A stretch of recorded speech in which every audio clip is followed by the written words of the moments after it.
Difference between preemptive scheduling and non-preemptive scheduling. Our first criteria is basic. So preemptive scheduling, a process can be suspended by the other process, but in non-preemptive cannot be suspended until the process is complete or waiting. Okay, so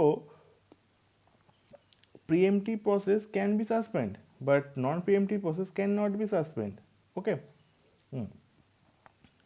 Next, our next criteria is interrupt.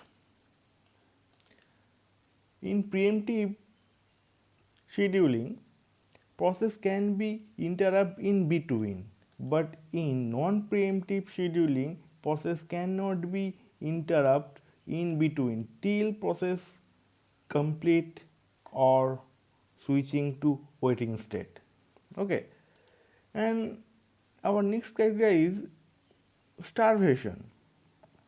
In preemptive scheduling may also possible starvation as well.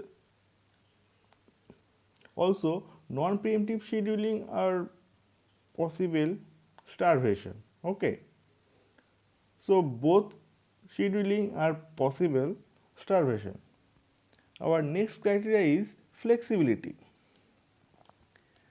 As you know, preemptive scheduling can be suspended by any time after start the process, but in non-preemptive scheduling cannot be suspended. So preemptive scheduling are flexible, but non-preemptive scheduling are not flexible. And example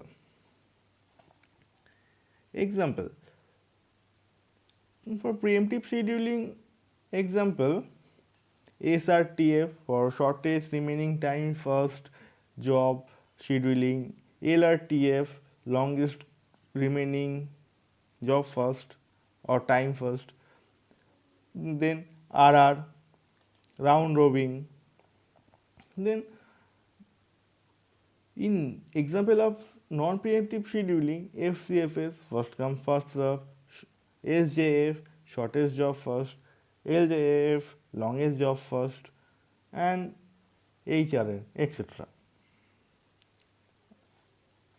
Next criteria is cost. Preemptive scheduling are cost associated, but in non-preemptive scheduling they are not cost associated. Okay, for that's all about preemptive scheduling and non-preemptive scheduling. But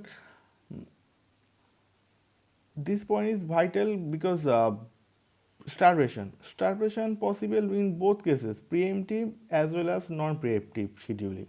Okay, thank you. That's all about preemptive scheduling and non-preemptive scheduling.